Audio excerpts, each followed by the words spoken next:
नमस्कार मंडळी.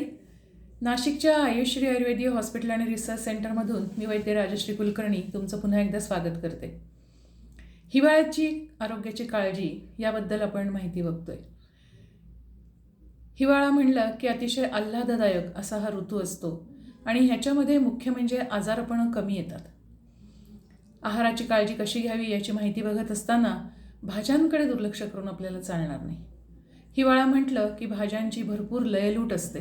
पालेभाज्या म्हणू नका, फळभाज्या म्हणू नका, शेंगांच्या भाज्या म्हणू नका, सगळ्या प्रकारच्या भाज्या या दिवसांमध्ये बाजारामध्ये भरपूर प्रमाणामध्ये मिळतात. या सगळ्या भाज्यांचा समावेश आपण आपल्या आहारामध्ये करायला हवा. सगळ्या प्रकारच्या डाळी, सगळ्या प्रकारचे धान्य यांचा देखील वापर या दिवसांमध्ये नक्की करायला हवा. संक्रांतीच्या आसपास तीळ लावलेली भाकरी खाण्याची आपल्याकडे पद्धत आहे. तीळ घातलेली मुगाची खिचडी भोगीच्या दिवशी करायची आपल्याकडे पद्धत आहे. या सगळ्या पद्धती अतिशय शास्त्रीय अशा आहेत. हिवाळ्यामध्ये बाहेर जसा हवेमध्ये कोरडेपणा वाढायला लागतो तसं तसा तो आपल्या शरीरात देखील रिफ्लेक्ट होतो. आपली त्वचा कोरडी पडायला लागते, कारण एकतर त्वचेची रंध्रं बंद होतात. त्यामुळे त्वचेखालच्या ज्या ऑइल सिक्रेट करणाऱ्या ग्रंथी असतात त्यातून जे सिक्रेट होणारा स्निग्धता आहे, ओलावा आहे, तो त्वचेवर येऊ शकत नाही आणि त्यामुळे स्किन प्रचंड प्रमाणामध्ये ड्राय होते. विशेषतः जानेवारीमध्ये जेव्हा बोचरं वारं सुटतो त्यावेळेला तर त्वचेला खाज देखील सुटते आणि हा कोरडेपणा जास्त जास्त वाढत जातो. आणि म्हणूनच या दिवसांमध्ये आहारात स्निग्ध पदार्थांचा समावेश करावा असा आपल्याकडे संकेत आहे. तिळाचा वापर ही त्यातली अतिशय महत्त्वाची अशी गोष्ट आहे आणि त्यामुळेच संक्रांतीला तिळगुळ करण्याची आपल्याकडे पद्धत आहे आणि ज्या ज्या पदार्थांमध्ये शक्य आहे त्या त्या पदार्थांमध्ये तिळाचा वापर करावा असं आपल्याकडे सांगितलं जातं.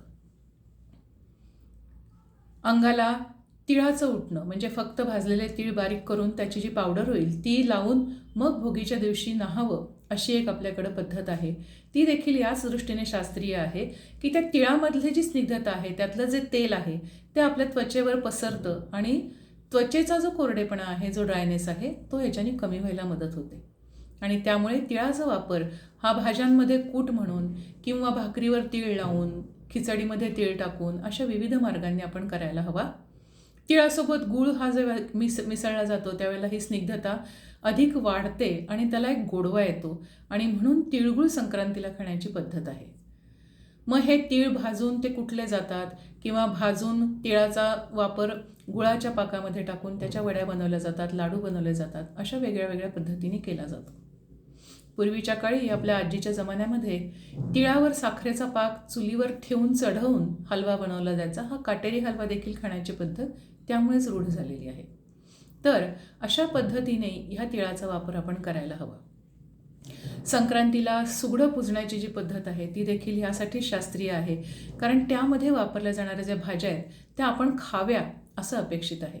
त्याच्यामध्ये तुम्ही बघितलं असेल तर बोरांचा समावेश असतो, आवळे असतात, उसाचे कर्वे असतात आणि ह्या ज्या सगळ्या भाज्या फळं ह्या ऋतूमध्ये उपलब्ध असतं ते सगळं आपल्या शरीरात जावं हा त्यामागचा उद्देश आहे. फळं देखील या दिवसांमध्ये जी मिळतात ती सगळी आपण सेवन केली पाहिजेत.